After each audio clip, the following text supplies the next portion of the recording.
একদিকে সাগরে ৫৮ দিনের মাছ শিকারের সরকারি নিষেধাজ্ঞা, অন্যদিকে নদীতে কমে গেছে ইলিশ সহ বিভিন্ন মাছের সরবরাহ। এর প্রভাব পড়েছে ভোলার মাছ বাজারগুলোতে। জেলেদের জালে কাঙ্ক্ষিত মাছ না ওঠায় বাড়ছে দাম। এ বিষয়ে আরও জানাতে ভোলার তুলাতুলি মাছঘাট থেকে যুক্ত হচ্ছেন সহকর্মী ইমতিয়াজুর রহমান। ইমতিয়াজ, মাছের দাম কেমন দেখছেন, এ নিয়ে কি বলছেন জেলেরা?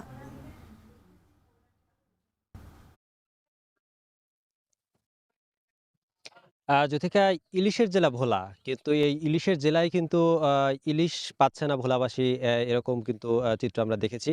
আ আ যে ভোলার যে মেঘনা তেঁতুলিয়া নদী রয়েছে সেখানে জেলেরা যাচ্ছেন, কিন্তু জাল ফেলেও কিন্তু ইলিশ সহ নদীর মাছের সরবরাহ একরকম কম বলে কিন্তু জেলেরা জানিয়েছেন। অন্যদিকে সাগরে ৫৮ দিনের নিষেধাজ্ঞা রয়েছে। সাগরের মাছের সরবরাহ কিন্তু ভোলার বাজারে অনেকাংশে নেই বলেই কিন্তু আমরা দেখতে পেয়েছি।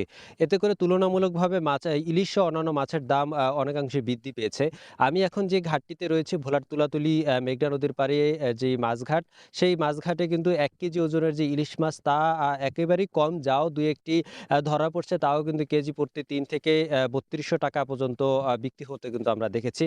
এছাড়াও যে ৭০০ থেকে ৮০০ গ্রাম ইলিশ মাছ রয়েছে তাও কিন্তু ২৬০০ থেকে ২৭০০ টাকা কেজিতে কিন্তু বিক্রি হতে কিন্তু দেখছি। এছাড়াও যে অন্যান্য যে নদীর মাছ রয়েছে, বেলে, বাটা সহ পোয়া যে সকল মাছ রয়েছে তারও কিন্তু দাম কিন্তু অনেকাংশেই বেশি বলেও কিন্তু আমরা দেখেছি যে যেই ভোলার যে জেলেরা রয়েছে বা মৎস্য ব্যবসায়ীরা রয়েছে তারা বলছে যে নদীতে তারা যাচ্ছেন, কিন্তু আশানুরূপ তারা মাছ পাচ্ছেন না।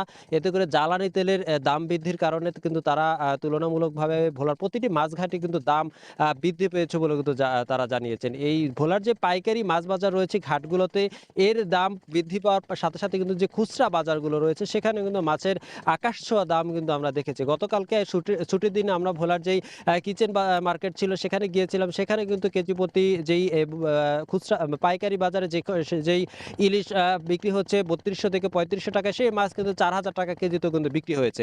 তুলনামূলকভাবে প্রতিটি খুচরা বাজারে ইলিশের দাম নদীর মাছের সরবরাহ কম থাকার কারণে কিন্তু বৃদ্ধি পাওয়ার কথা কিন্তু তারা জানিয়েছে। তো এই ছিল আমার কাছে ভোলার মেঘনার পাড়ের মাছঘাট থেকে ইলিশের দরদামের সর্বশেষ তথ্য। ভোলা থেকে মাছ বাজারের খবর জানাতে যুক্ত ছিলেন ইমতিয়াজুর রহমান।